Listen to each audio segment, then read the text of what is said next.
နေစကစိတ်ပြက်နေပါတယ်။ဘာကြောင့်လဲဆိုတော့ဒီတစ်ခါအယောင်မအောင်မြင်တဲ့အတွက်သူမရဲ့ဘာဆက်စီကအဆူခံရတော့မယ်ဆိုတာသိနေပါတယ်။သူမကငါတို့စစ်တင်မောတွေကိုဝယ်မဲ့မင်းမျိုးမင်းတွေတယောက်လောက်များမရှိဘူးလားလို့တွေးနေပါတယ်။ရုတ်တရက် Manual Battle Armor ကိုရွေးချယ်ခဲ့တဲ့ William ကိုတတိယသွားပြီးဒီလူကတော့ငါစစ်တင်မောတွေကိုတေချာပေါက်ဝယ်မှာပဲလို့ယုံကြည်လိုက်ပါတယ်။တစ်ဖက်မှာတော့တခြားသူတွေရဲ့အနုလက္ခဏာခံစားချက်တွေကိုစားသုံးပြီးပျော်ရွှင်နေတဲ့ guide ကကဘာမြေပေါ်ကတာမန်လူတွေကိုဒုက္ခပေးရင်သူတို့ရဲ့အနုလက္ခဏာစိတ်ခံစားချက်တွေကိုစားသုံးနေပါတယ်။ဒါပေမဲ့အဲ့ဓာတွေကသူ့အတွက်အမြည်ပဲဖြစ်ပါတယ်။တကယ်သူစောင့်နေတာက Wyatt ရဲ့အနုလက္ခဏာခံစားချက်တွေဖြစ်ပါတယ်။သူက William ဟာအခုဆိုရင်အကျွေးပင်လယ်ထဲမှာနစ်နေပြီးအရန်စိတ်ပြက်နေမှာပဲလို့ယုံကြည်ထားပါတယ်။ဒါကြောင့် William စီကပထမဆုံးအနုလက္ခဏာခံစားချက်ကိုစားသုံးဖို့ Fantasy World ထဲကိုတွားလိုက်ပါတယ်။ဒါပေမဲ့သူမြင်လိုက်ရတာကလုံးဝမထင်ထားတဲ့မြင်ကွင်းမှာ William ရဲ့မြို့ဟာအပင်တွေဖုံးလွှမ်းနေတာမရှိတော့ပဲစောက်လုပ်ရေးလုပ်ငန်းတွေကလည်းချောချောမွေ့မွေ့တိုးတက်နေပါတယ်။ Guy ကအရန်အံ့ဩသွားပြီးမဖြစ်နိုင်ဘူး။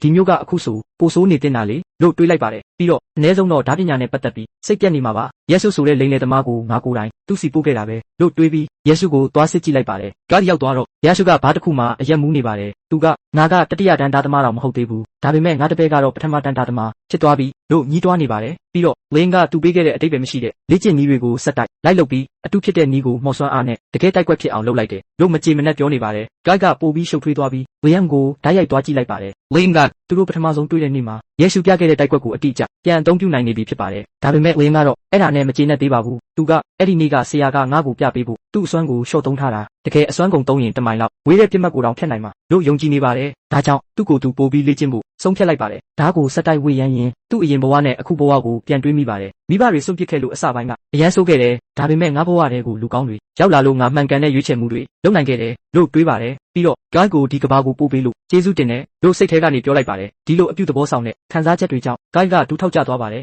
အကြောင်းကတော့သူဟာအပြုသဘောစိတ်ခံစားချက်တွေနဲ့ထိတွေ့ရင်နာကျင်ရတဲ့သဘာဝရှိလို့ပါသူကချက်ချင်းယေရှုရဲ့အနှုတ်လက္ခဏာခံစားချက်တွေကိုစားသုံးပြီးကိုပြန်ကူးတက်လိုက်ပါတယ်ဒါပေမဲ့ဝင်းကဘာလို့ဒီလောက်ပြောနေရတာလဲလို့မနားလည်နိုင်ပါဘူးသူကဝင်းကိုဒီကဘာကိုပို့တဲ့နေရာမှာအမှားမရှိခဲ့ဘူးလို့ယုံကြည်နေသေးပါပြီးတော့အခုပြောနေသလောက်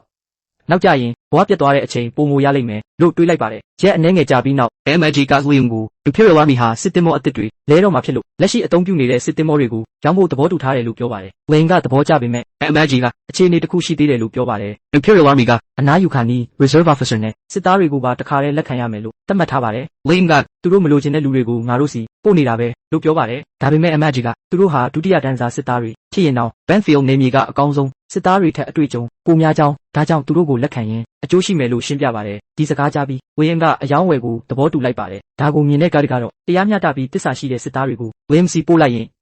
Evil Lord ကိုမခံနိုင်ပဲပုံကန်ကြလိမ့်မယ်လို့တွေးပြီးအကြံစိုးထပ်ထုတ်နေပါတယ်တစ်ဖက်မှာတော့ယေရှုကဘားကပြန်လာလို့အရက်နာကျနေပါတယ်အဲ့ဒီအချိန်မှာနေဆာသူ့အခန်းပြင်ကနေလှမ်းခေါ်လိုက်ပါတယ်အတန်ကြားတာနဲ့ယေရှုကချက်ချင်းအရက်နာပြေးသွားပြီးသူမကိုအထဲဝင်ခေါ်လိုက်ပါတယ်နေဆာဝီယမ်ကိုအသက်ငယ်ငယ်နဲ့ဓာတ်ပညာရှင်ကြီးဖြစ်အောင်တင်ပေးနိုင်တာတကယ်တော့တယ်လို့ချီးကျူးလိုက်ပါတယ်ယေရှုကတော့သူငါ့ကိုကြိုက်နေတာပဲလို့အထင်လွဲသွားပါတယ်တကယ်တော့နေဆာဝိုင်းအကြောင်းသိချင်တာသူ့ကိုစစ်တင်မောရောင်းဖို့အချက်လက်စုနေတာသာဖြစ်ပါတယ်ဒါပေမဲ့နှစ်ယောက်လုံးကတယောက်နဲ့တယောက်အထင်လွဲနေကြပါတယ်နေဆာလီရဲ့အကြိုက်ကိုမေးနေတာကိုယေရှုကသူ့ရဲ့ကိုကြီးကိုယ်တာအကြိုက်တွေမေးနေတယ်လို့ထင်နေပါတယ်နောက်ဆုံးမှာယေရှုကသူ့ရဲ့ office lady whistle ဝတ်ထားတဲ့မင်းကလေးတွေကိုသဘောကျတဲ့ fetish ကိုပြောပြလိုက်ပါတယ်နေဆာတော့ဒါလင်းကြိုက်တာပဲလို့ထင်သွားပါတယ်နောက်တစ်ခါဝင်းနဲ့တွေ့တဲ့အခါနေဆာယေရှုပြောတဲ့အတိုင်း office lady whistle ကိုဝတ်လာပါတယ်ပြီးတော့ဆွဲဆောင်တဲ့ပုံစံနဲ့သူ့စစ်တင်မောတွေဝယ်ပေးဖို့ဝင်းကိုတောင်းဆိုပါတော့တယ်ဒါပေမဲ့ Lion ကမကြသေးခင်ကပဲ Imperial Army စီကတပည့်ရဲ့စစ်တင်မောတွေနဲ့စစ်သားတွေအများကြီးဝယ်ထားပြီးပြီလို့ပြောပြီးချက်ချင်းညှင်းလိုက်ပါတယ် Imperial Army စီကဝယ်ထားတယ်ဆိုတာသိလိုက်ရတော့ Nace က Third Weapon Factory ကဒီနေရာမှာတော့ငါ့ကိုလာနောက်ဆက်ပြန်ပြီး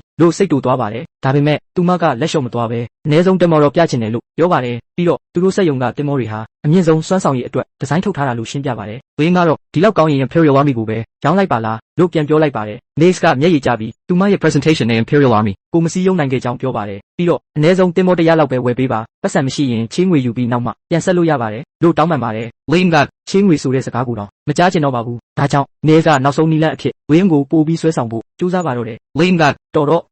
့ဒီလိုလောက်တာကိုမြင်ရင်ငါအရင်ဇနီးကငါအတွက်မဟုတ်ပဲတခြားယောက်ျားအတွက်လှလှပပဝတ်ခဲ့တာကိုသတိရတယ်လို့ပြောပါတယ်ဒါပေမဲ့ Nace ကမရက်ပဲဆက်ပြီးဆွဲဆောင်နေပါတယ်နောက်ဆုံးမှာတော့ MG ကအနာဂတ်မှာဒီတင်မောတွေအသုံးဝင်မယ်လို့ပြောတဲ့အတွက် Lane က Nace ကိုရက်စီဖို့စစ်တင်မောအစီ300ဝယ်ပေးဖို့သဘောတူလိုက်ပါတယ် Nace ကအယံဝမ်းသာသွားပြီးတင်မောတွေပြင်ဆင်ဖို့ချက်ချင်းပြေးသွားပါတော့တယ်အပြင်ရောက်တာနဲ့သူမကလုတ်ဖို့ကင်ဘက်ကိုဖုံးဆက်ပြီးမင်းမျိုးမင်းတွေတယောက်ကို ဆွဲဆောင်ပြီးစစ်တင်မောအစီး300ရောင်းလိုက်နိုင်တယ်လို့ပြောလိုက်ပါတယ်ဒီစကားကို Brian နဲ့ Yeshu နှစ်ယောက်စလုံးကြားလိုက်ပါတယ် Brian က Lin ဟာ Honey Trap ထဲကျသွားတာကိုစိုးရိမ်နေပါတယ် Yeshu ကတော့နေစားကငါ့ကိုကြိုက်နေတာတိတာနေတာတော့ William ကသူ့ကိုလူသွားပြီးလို့ထင်ပြီးဒေါသအရန်ထွက်သွားပါတယ်မကြခင်မှာပဲနီးဟာလိုက်ရမှာထားတဲ့အစင်းမြင့်စစ်တင်မောအစီး300ကိုပို့ဆောင်ပေးလိုက်ပါတော့တယ်ဆက်ရန်